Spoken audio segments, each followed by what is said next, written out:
we can take what is being presented here as valid, that these thought processes really mean something. What proof there is, well, something that is observable, something that we can feel, we can experience. And here I would like to refer to an idea that I find personally very useful, which is traditionally taught in the Sakya lineage.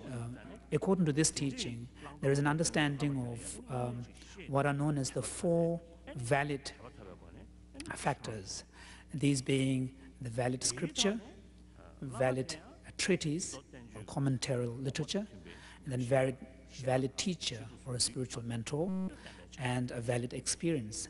Now, it is said that in terms of origin, in terms of origination, of course, the valid scriptures were first taught and valid commentaries were written on them, and then on the basis of the study of these valid commentaries, there were valid teachers who became masters of this commentary, and then led to these valid experiences. But from the point of view of one's own personal kind of development of conviction, it seems that the order is reversed, that one must first begin with some kind of personal experience. Say, for example, in the case of reflecting upon the four axioms, or the empty nature of phenomena, or maybe thinking about the benefits of the qualities of altruism and so on. Unless one has some kind of taste, some kind of personal experience, a glimpse of that, there is less chance that the person will be deeply inspired to carry on. Of course, when we talk about spiritual experiences, there are different levels, there are different degrees. There are profound levels of spiritual experiences and realizations that which I, for one, may not have, but there is also kind of a more initial levels of spiritual experiences which we all have. For example, in my own case, when I think about the virtues and merits of compassion and altruism, as a result of the thought processes, I feel deeply inspired, deeply moved, and this kind of deep inspiration and moving experiences then increases my own admiration towards the masters who personify these great spiritual values and teachings.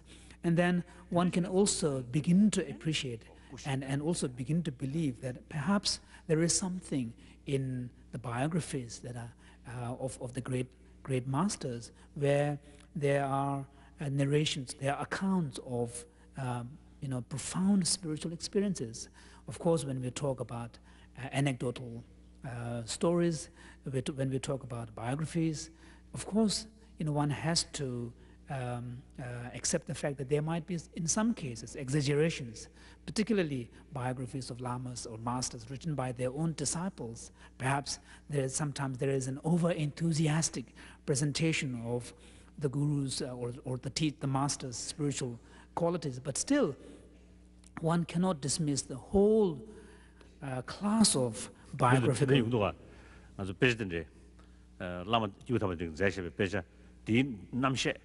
개방 모델 싸움이 되잖아요. 나도 자야미디 가서 이 자박 한게 가서 자발 짬샤베 다 자야민 자바디 자 슝디 자바보디 더자 공가에서 정도가 더 sol래요. 대세적에 하나가 최대지 짬샤인데 어디 선물을 하더라 공가에서 자유가 더 sol래요.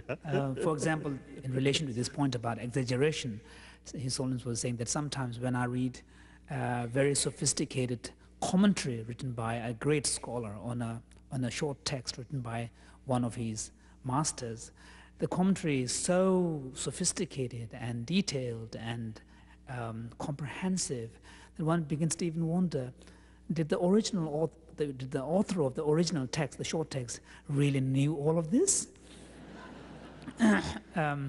So let me carry on with the translation.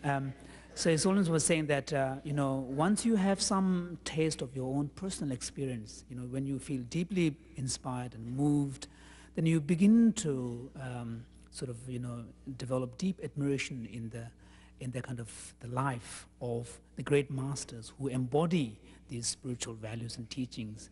And then, of course, I personally find this way of approaching the teachings very helpful, so that you begin from your own personal experiences, that there is some kind of basis within yourself.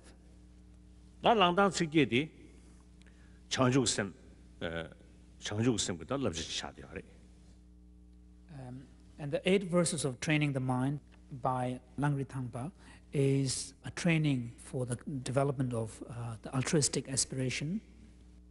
다 창조심그 럽제 슝디마 샤바샤바라 창조심 잘 가래.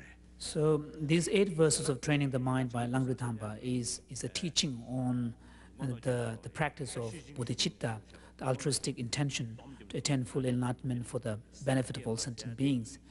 That wish to attain enlightenment arises on the basis that, it is for the sake of sentient beings that one must attain full enlightenment.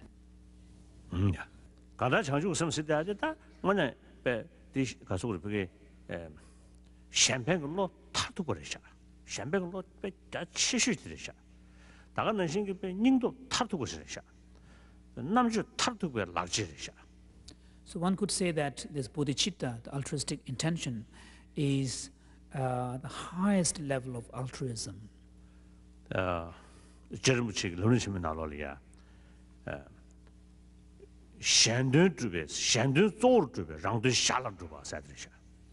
As Lama Tsongkhapa says in his great expositions of the path to enlightenment, bodhicitta is this altruistic intention is such that as you are engaging in fulfilling the wishes of other sentient beings, one's own self-interest are achieved as a byproduct in the process. And in a way, one could say this is a very wise way. I think really wonderful, very wonderful.